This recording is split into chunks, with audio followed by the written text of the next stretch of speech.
Internet की अंधेरी दुनिया जिसके बारे में आम इंसान को कुछ भी जानकारी नहीं होती, आज हम उसी के बारे में आपको बताने वाले हैं। हम बात कर रहे हैं डार्क वेब की, जो कि इंटरनेट का एक ऐसा हिस्सा है जहां आम इंसान कभी नहीं जा पाता।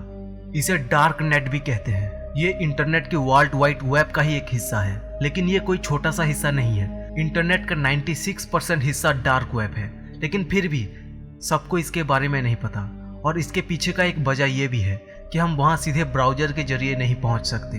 डार्क वेब की सारी वेबसाइट और कंटेंट एनक्रिप्टेड यानी हिडन होते हैं, और ये गूगल जैसे सर्च इंजन से एक्सेस नहीं किए जा सकते। दरअसल वर्ल्ड वाइड वेब को हम 3 हिस्से में बांट सकते हैं: सरफेस वेब, डीप वेब और डार्क वेब। सरफेस वेब क्या है? आमतौर पर हम और आप रोजमर्रा की जिंदगी में इंटरनेट के जिस पार्ट को यूज करते हैं वो सरफेस वेब कहलाता है।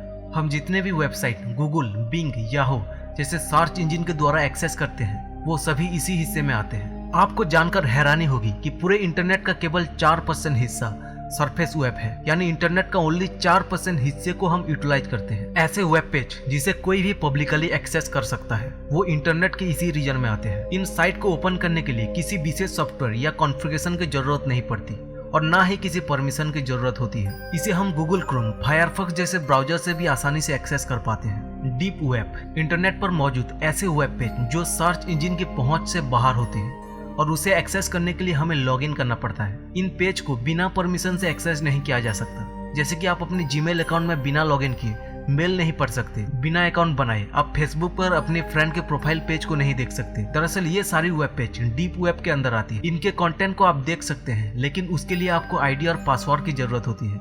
इसके बाद आता है डार्क वेब। इसे हम नॉर्मल ब्राउजर से एक्सेस नहीं कर सकते और ना ही हम गूगल के जरिए वहां तक पहुंच सकते हैं। हम किसी भी नॉर्मल सर्च इंजन से इस एरिया में नहीं पहुंच सकते। डार्क वेब पर मौजूद वेबसाइट के आईपी को टॉर एनक्रिप्टेड टूल के जरिए एक्सेस किया जा सकता है।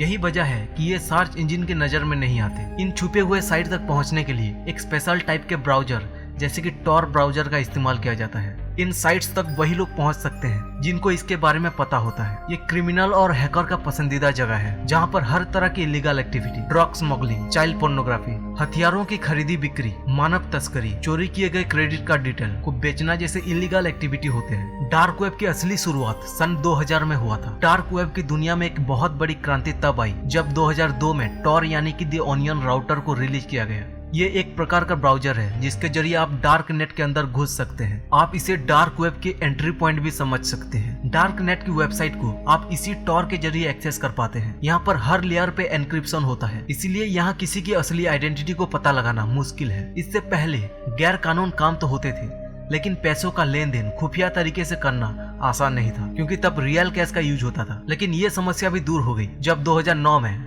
बिटकॉइन नाम के क्रिप्टो करेंसी की शुरुआत हो गई। और आज डार्क नेट की ब्लैक मार्केट में सारे काले कारनामे इसी बिटकॉइन से खुलेआम हो रहे हैं। डार्क नेट पर ऑनलाइन ब्लैक मार्केट का रफ्तार देने का काम किया सिल्क रोड ने, जो कि एक ऐसा प्लेटफॉर्म है जहां पर इलीगल तरीके से हर प्रकार के ड्रग बेचे जाते थे, लेकिन अब इसे बंद कर दिया गया है। वैसे तो ज्यादातर टेक्नोलॉजी इंसान अपने फायदे के लिए बनाता है, लेकिन उसका गलत तरीके से यूज करने वाले भी बहुत लोग हैं जो उस टेक्नोलॉजी की खूबियों को ही उसकी कमजोरी बना देते हैं और फिर उसे नुकसान होने लगता है। डार्क वेब के साथ भी कुछ ऐसा ही हुआ था। इसे यूज करने से कई सारे खतरे हो सकते हैं, जैसे कि वायरस और मालवेयर अटैक होने का खतरा, फिशिंग या स्कैम का खतरा, डाटा चोरी होने का खतरा, आपको वेबकैम हाईजैक हो जाने का खतरा। ऐसे बहुत सारे खतरे हैं जो डार्क वेब चलाने की वजह से होते हैं। जैसे कि हमने बताया, टेक्नोलॉजी को फायदे के लिए ही बनाया गया है और इसके कई सारे फायदे हैं जिसकी वजह से लोग उसका यूज करते हैं। तो चलिए जानते हैं उसके फायदे के बारे में। गुप्त तरीके से सर्फिंग करना। यहाँ आप अपनी पहचान छुपाकर इंटरनेट पर घूम सकते हैं और आप अपने काम कर सकते हैं। कई बार कुछ काम ऐसे होते हैं जिन्हें करने के लिए आइडेंटिटी प्रोटेक्शन की जरूरत पड़ती है। ऐसे में ये आपकी प्राइवेट इंफॉर्मेशन को छुपाने में आपकी मदद करती है। अगर आप इंटरनेट पर कुछ भी करते हैं तो इसकी जानकारी सिर्फ आपको नहीं होती, बल्कि आप जिस प्लेटफॉर्म या वेबसाइट का उपयोग कर रहे हैं उसको भी आपकी जानकारी होती है। जैसे फेसबुक पर जब आप लॉगिन करते हैं तो फेसबुक को इसके बारे में पता चलता है। और ये नहीं, फेसबुक बंद करने के बाद आप किस साइट पर जा रहे हैं ये भी फेसबुक ट्रेस कर सकता है। ये चीजें गूगल भी करता है। हालांकि ऐसा इसीलिए करता है ताकि आपके इंटरेस्ट को पहचान कर अपने रेलिवेंट एडवर्टाइजमेंट दिखाए जा सके। Freedom of speech. हमारे देश में हर इंसान को अपनी बात कहने की आजादी है, लेकिन कई देशों में इसकी आजादी नहीं है। किसी संस्था, सरकार या किसी राजनीतिक पार्टी के खिलाफ कोई कुछ कहे तो ये उनके लिए बहुत बड़ी मुसीबत बन सकती है। ऐसे देशों में लोग आपस में बात करने के लिए डार्क वेब का यूटिलाइज करते हैं। Research and knowledge. Doctor, scientist और रिसर्च स्टूडेंट के लिए यहाँ कई प्रकार के research paper, illegal experiment, study material मिल जाता है जो कि साधारण वेब और सर्च इंजन पर नहीं मिलते। कुछ रिसर्च पब्लिक डोमेन पर अवेलेबल नहीं होती, वो भी यहाँ पर पाए जा सकते हैं। तो कैसा लगा आपको हमारा ये वीडियो? ऐसे ही वीडियो देखने के लिए हमारे चैनल को जरूर सब्सक्राइब करें। Thank you.